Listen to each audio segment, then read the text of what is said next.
Hi, I'm Ro. I'm a clinical psychologist from Sydney, Australia, and I work in private practice. Today I'm going to teach you a simple yet really powerful technique to understand your subconscious called the downward arrow technique. When I used to get really upset, I would often think that I was overreacting and I would get really annoyed at myself for being too emotional or too sensitive. However, now I believe there is no such thing as overreacting. Our reactions are a result of a myriad of reasons, from our childhood, emotional sensitivity, the environment, our mood on the day. I don't think we overreact. I think we just don't understand the reasons for why we are reacting the way that we are. Downward arrow is one of the techniques to get below the surface and understand some of the core fears and beliefs that we have that we aren't conscious of. I use this technique a lot myself, and unlike a lot of different therapy techniques that require a therapist in quite a chunk of time, this is one skill that I think my younger self would have found really helpful and you can try immediately. So let's get into it. So a little bit of history. This technique comes from a model of therapy called Cognitive Behavioural Therapy, or CBT,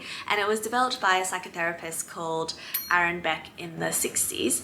He noticed in his sessions that a lot of depressed patients had similar negative ways of thinking, and he tried working on them to change their way of thinking, and it really helped. Patients were able to think more realistically, and he found that their mood also improved. Nowadays, CBT is probably one of the most widely researched, widely supported, and the most popular form of therapy in the Western world. I personally use CBT techniques all the time in my therapy. One of the core concepts in CBT is that when we're faced with different situations, it is our thoughts that lead to different feelings and actions. It's not the situation itself, but it's our interpretation of it.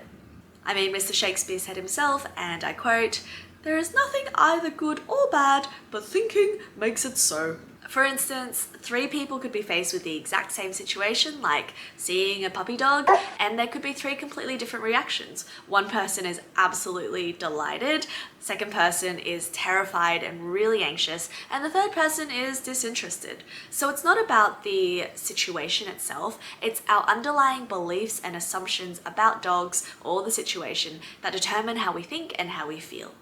Today I'm going to talk about what our own underlying assumptions are. Often these are subconscious, and when we can understand the underlying thoughts or fears or assumptions behind our big emotions, it develops self-awareness.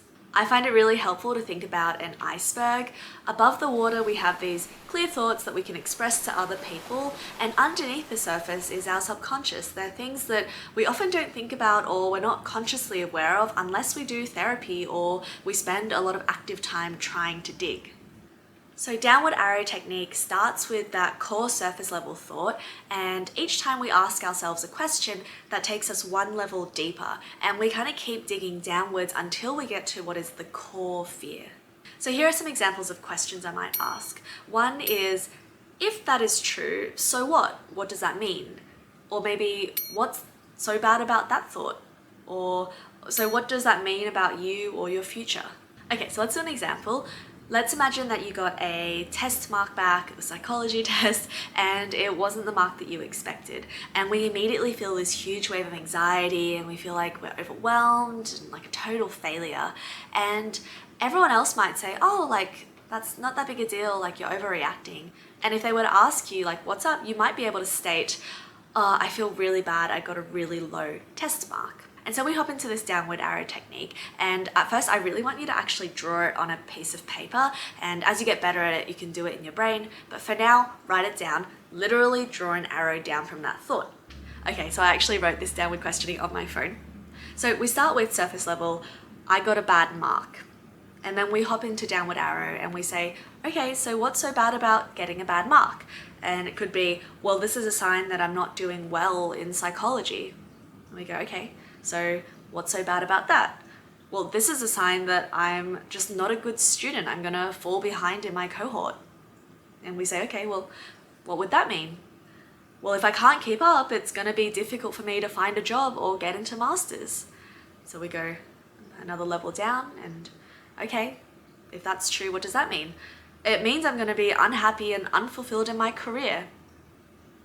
So we could keep going further down, but you get the idea that essentially we keep asking why. What does that mean? What's so bad about that? And we keep digging down until we get to some core fear. Now, if I was faced with some fortune teller who was accurate and could say, hey, Ro, in the future you are going to be unfulfilled and unhappy in your career, yeah, I'd be so anxious and overwhelmed.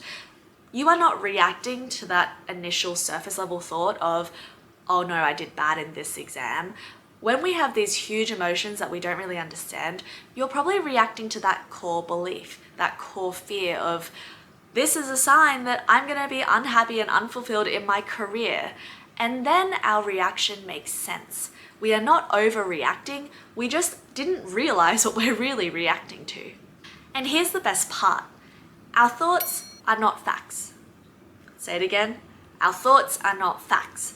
So the thought that because I got one bad mark in one psychology subject at uni, leading to, therefore, I'm going to be unhappy and unfulfilled in my career forever, that is a bias. That is distorted. And just because it is distorted doesn't mean that our brain knows that or it can think logically. Often we actually need to dig underneath, we realize that thought, and then we can actually challenge it. And a lot of the time people are reacting to and operating on these unconscious fears that actually aren't true. So let's do another example. So let's say we went on a first date and we met the most incredible person. It went so well, like everything's amazing, and we say bye, see you later, and we get home and no text. We wait a whole night, maybe it's busy, whatever, no text. Next morning, no text, and it's 3 days later and it's just crickets. I've been in this situation before, and yeah, I felt so insecure. Like, was I reading it wrong? Like, did I do something wrong? Did I say something? Like, was I completely delulu during that whole date? I don't know. Or I might criticize myself and say, oh my gosh, you're overreacting. Why are you so sensitive? It's like one boy, I don't even care. I do. But remember, there is no such thing as an overreaction. There is just a lack of awareness for why we are reacting the way that we are. So let's do downward arrow. The initial thought is, he didn't text me back. Harry doesn't like me. Okay, so what's so bad about that? Well, Harry is one boy, but if he doesn't like me, chances are other boys won't either. Okay, so what does that mean? Well, it means that I'm not a very attractive person. Okay, well, what's so bad about that? Yeah. Well, if I'm not attractive, I'm never gonna find a partner.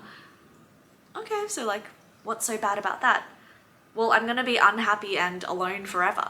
Again, thoughts are just thoughts, they're not facts, but our really big emotional reaction can be explained by understanding this subconscious belief that actually because Harry didn't text me back, our brain spiraled and it kind of catastrophized, and it actually was reacting to this fear of, oh my gosh, I'm gonna be alone and unhappy forever.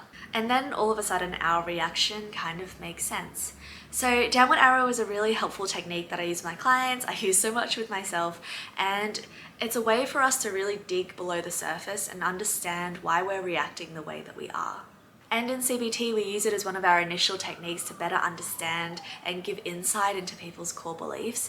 And later on in the therapy is where we actually work on changing these core beliefs, really understanding where our thinking is biased and to be able to learn skills to both be aware of it, monitor it, and challenge these thoughts. So the way that I use technique, it used to be really obvious, like I'd write it onto my phone or a piece of paper, but as you get practicing, it gets easier and easier to do in your head. And so nowadays, if say I'm on the bus to work or something and I can feel that I'm super anxious, I actually say, okay, this doesn't really make sense. This is just like one presentation. Maybe let's do some downward arrow. And so I'll actually go figure out my surface level thought, and I'll actually keep digging and digging until I get to a core fear. And often it's some sort of generalized catastrophizing thing of like, everyone's gonna think I'm stupid forever, and this means that I am stupid and incompetent. And the way that our brain kind of spirals unconsciously is really helpful for us to notice. So like I said, this is just one technique that I use in therapy.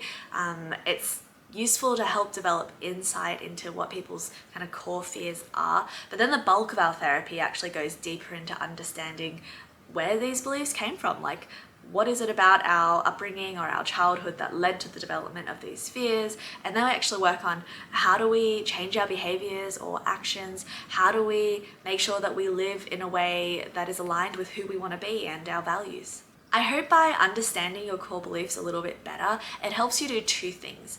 The first thing is validate yourself. You are not overreacting, you are just not currently aware of what you are reacting to. And so if we actually understand the core belief, that fear of, oh gosh, I'm gonna be forever alone, or like, oh gosh, I'm never gonna find myself a good career that I'm gonna be happy in, we wanna comfort ourselves and go, okay, of course that's terrifying, of course that's scary, if that's my core belief. But the number two is to support yourself. Because once we're aware, then we can do something about it. And I like this technique of pretending that you're talking to a friend that you're really close to, that you love, that you support. And if they come to you and they say, oh gosh, I got this terrible mark, it just means I'm gonna fail in life and be unhappy forever, you would probably tell them something like, no, it's just a mark. Like, this sucks. I know this is really disappointing. You studied really hard, but let's think about this like one test and move on from here. Like, figure out what we need to do better. Or if we came to a friend and we said, oh gosh, like Harry didn't text me back, I'm gonna be forever alone and no one's ever gonna love me, they're probably gonna tell you, hey, no, this is one person. First of all, there are lots of reasons why people might not text you back, and like, what's the evidence here? Like, plenty of other people like you, you're an amazing person, like maybe it's just Harry isn't the right fit for you. So once you figure out these beliefs, I want you to validate the fact that, okay, this emotion makes sense because that's what I believe. But then if the belief isn't helping us become who we want to be or better people, then support ourselves, challenge the thinking, and actually change the way that we think. Alrighty, so I hope that was helpful. If it was, feel free to leave me a like down below. It really helps me know which videos are useful and which ones aren't. And feel free to subscribe. This year I'm aiming to post one video a week on psychology, mental health, therapy, and it really is about what people are asking for. So I always look into the comments. So let me know if you have questions, if you try the technique and you kind of run into any issues, let me know and I'll see what I can do to help. And if you'd like to learn more about CBT, especially how it applies to treatment in anxiety and depression, I have videos on both of those things, and so check those out. Alrighty, thank you so much for watching. I hope you have a really good day and I'll see you next week. Bye!